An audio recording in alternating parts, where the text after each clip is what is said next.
Halo guys, balik lagi barengan saya Iksan.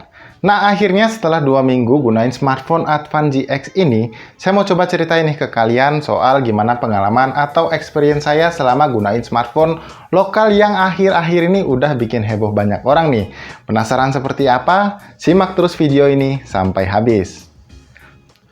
Oh iya, sebelumnya disclaimer sedikit ya guys, kalau HP ini tuh saya beli sendiri, bukan dapat dari pinjaman, apalagi di endorse gitu.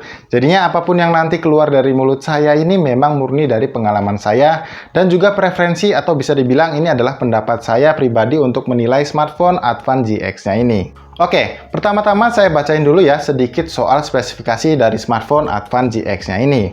HP ini dibekali layar seluas 6,82 inci dengan resolusi HD+.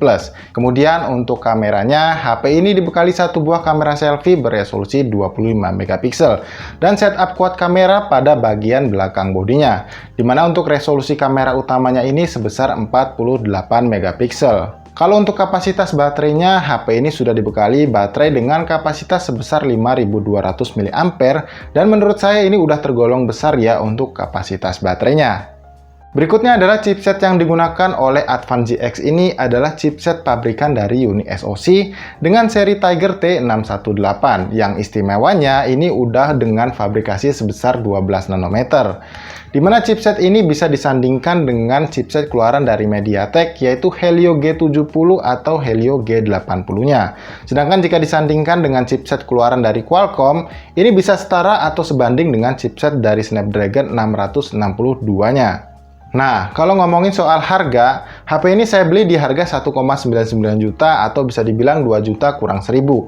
Dan ini untuk varian RAM 6/64 GB. Ya, karena memang hanya ada satu varian RAM dan storage aja yang sementara ini bisa kalian dapetin di smartphone Advan GX-nya ini. Kalau untuk varian warnanya, unit yang saya beli ini adalah varian warna Dream White ya. Dan sejauh ini saya belum nemuin info atau dapetin info soal varian warna lainnya. Jadi masih terbatas di satu warna ini aja nih guys. Oke, sekarang waktunya saya buat ceritain hal positif dan negatif dari HP ini. Dan saya rasa ini perlu kalian simak dengan baik ya, kalau misalnya emang kalian berencana untuk membeli smartphone ini. Jadi biar nggak nyesel aja gitu nantinya ya. Oke, jadi saya mulai dari hal positifnya dulu nih. Smartphone Advan GX ini adalah smartphone pertama yang menggunakan chipset dari Uni SoC dengan seri Tiger T618-nya, yang pastinya sudah berfabrikasi sebesar 12 nanometer.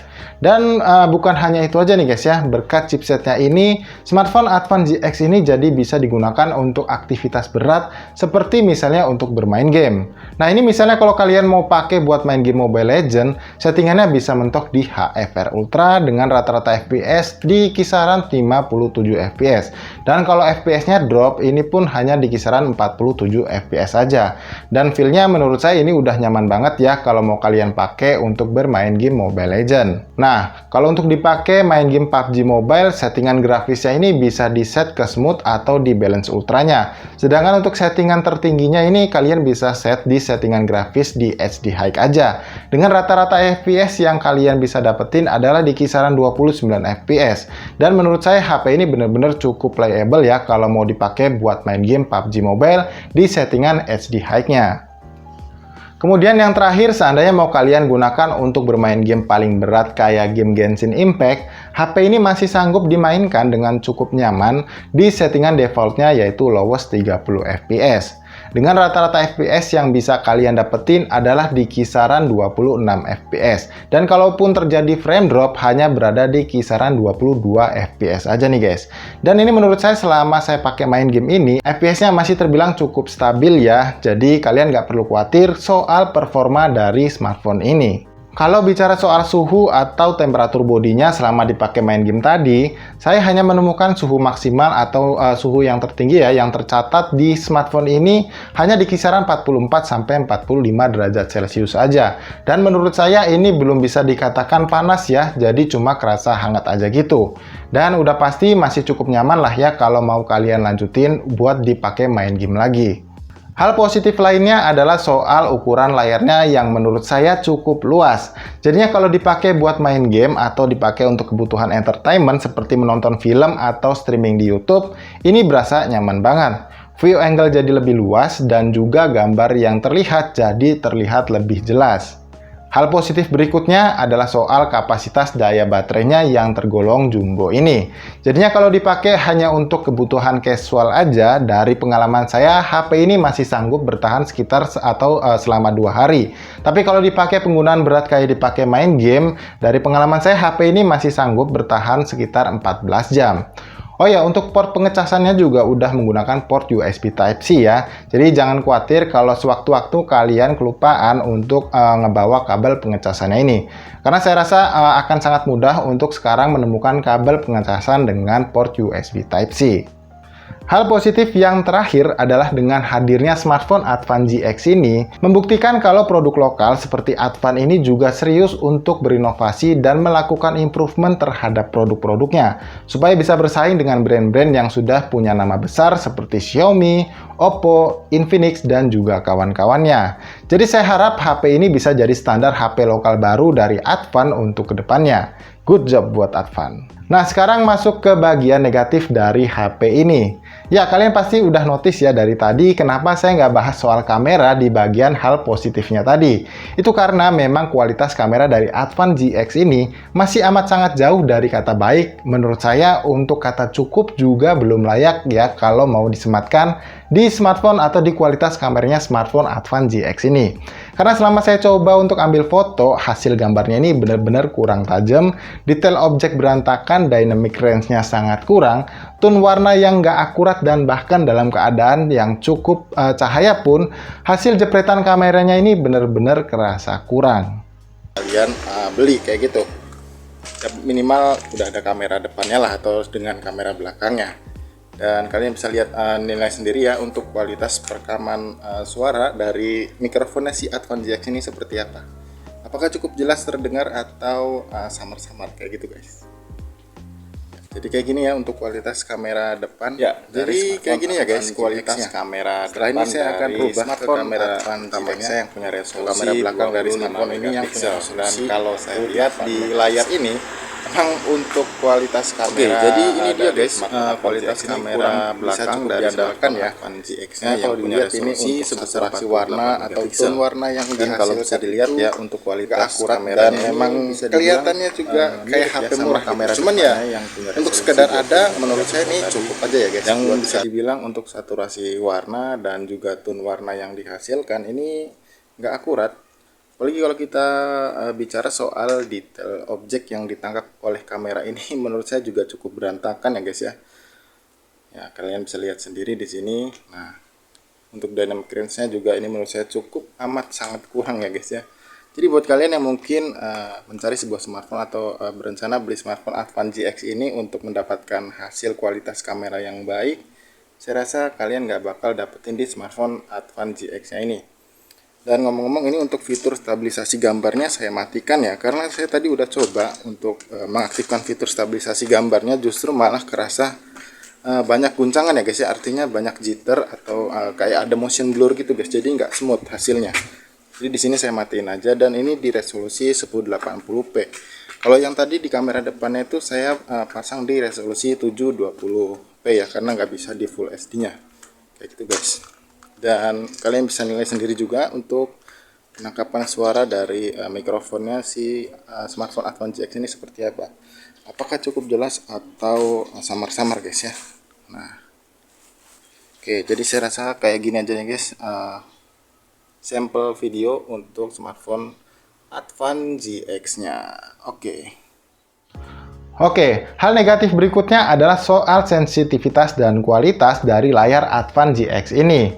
Untuk sensitivitas, kalau misalnya kalian gunain untuk main game sejenis real drum, delay-nya itu benar-benar kerasa banget ya, dan benar-benar bakal dibuat nggak nyaman sama sensitivitas dari layarnya ini. Sedangkan untuk kualitasnya, saya rasa resolusi SD Plus-nya ini masih kerasa berada di bawah kualitas layar SD Plus-nya milik Infinix. Berikutnya adalah soal ukuran bodinya nih. Ya, udah jelas ya dengan luas layar sebesar 6,82 inci ini, pastinya dimensi dari bodi HP Advan GX ini jadi nggak bisa dibilang compact. Jadi buat kalian yang nggak suka dengan bodi HP yang bongsor atau buat kalian yang mungkin memiliki ukuran telapak tangan atau telapak tangan yang kecil, saya rasa akan kurang nyaman kalau kalian gunain HP ini. Intinya sih kurang nyaman kalau kalian emang biasa menggunakan smartphone dengan satu tangan aja. Kemudian adalah soal pengisian daya baterainya, ya meskipun kapasitas baterainya ini terbilang jumbo ya, sayangnya Advan belum menyematkan fitur pengisian daya cepat pada smartphone Advan GX-nya ini. Karena untuk mengisi daya baterainya dari 0 hingga 100%, ini memakan waktu sekitar 4 jam lebih. Bahkan dengan menggunakan kepala charger bawaan Xiaomi yang memiliki output maksimal sebesar 22,5 watt. Dan yang terakhir adalah soal sistem operasinya. Ya, kenapa saya nggak letakkan hal ini di bagian positif tadi? Karena menurut saya berjalan di sistem operasi dengan tampilan UI stok Android memiliki sisi positif dan juga sisi negatif. Untuk sisi positifnya, jelas kalian nggak akan menemukan satupun bloatware yang muncul di HP ini. Kemudian penggunaan multitasking berasa jadi lebih ringan, dan yang pasti memori internal dan juga kapasitas RAM yang ada di HP ini jadi bisa lebih irit penggunaannya. Nah, sedangkan untuk sisi negatifnya adalah karena UI-nya adalah tampilan UI dari stok Android klasik, menurut saya tampilan atau interface dari menu HP ini berasa jadi murah. Dan yang sudah pasti berikutnya adalah minim sekali fitur. Ya, karena saya hampir tidak menemukan fitur-fitur unggulan yang seperti biasa saya temukan pada tampilan UI milik Xiaomi, yaitu MIUI, Realme yaitu Realme UI, Oppo yaitu ColorOS, dan juga Samsung dengan One UI-nya. Oke, kesimpulan dari saya adalah pertama, saya amat sangat mengapresiasi ya usaha Advan dalam meningkatkan kualitas produknya lewat smartphone Advan GX ini. Meskipun menurut saya masih ada cukup banyak hal yang mesti diperbaiki dan diperhatikan oleh Advan jika memang serius ingin bersaing dengan brand-brand besar tadi. Dan semoga langkah besar yang dilakukan Advan pada smartphone Advan GX ini bisa mendongkrak daya beli masyarakat untuk produk lokalnya dan memotivasi Advan untuk bisa menghadirkan smartphone dengan kualitas yang lebih baik lagi, yang tentunya dengan harga yang juga bisa bersaing. Dan untuk kesimpulan yang kedua soal HP ini adalah kalau memang kalian butuh smartphone dengan performa bermain game yang ngebut dan juga nyaman untuk dipakai main game, saya rekomendasiin HP ini untuk kalian beli. Tapi kalau seandainya kalian fokus pada kualitas kamera ataupun kualitas layarnya, saya nggak ngerekomendasiin kalian untuk beli smartphone ini. Tapi semoga semua masalah yang ada di Advan GX ini hanyalah persoalan software aja ya guys. Jadi mudah-mudahan ke depan Advan bisa menghadirkan update software untuk memperbaiki semua kekurangan yang ada di smartphone Advan GX-nya ini. Nah, jadi kayak gitu ya guys pengalaman saya selama 2 minggu menggunakan smartphone Advan GX ini. Dan misalnya kalian masih memiliki pertanyaan soal HP ini, jangan sungkan untuk tinggalkan pertanyaan kalian di kolom komentar yang ada di bawah ini guys. Dan sebelum saya tutup videonya, seperti biasa kalau kalian suka dengan video ini, kalian bisa klik tombol like-nya dan dislike video ini kalau kalian gak suka dengan videonya. Jadi sampai di sini saya Iksan pamit dan sampai bertemu lagi guys di video review berikutnya.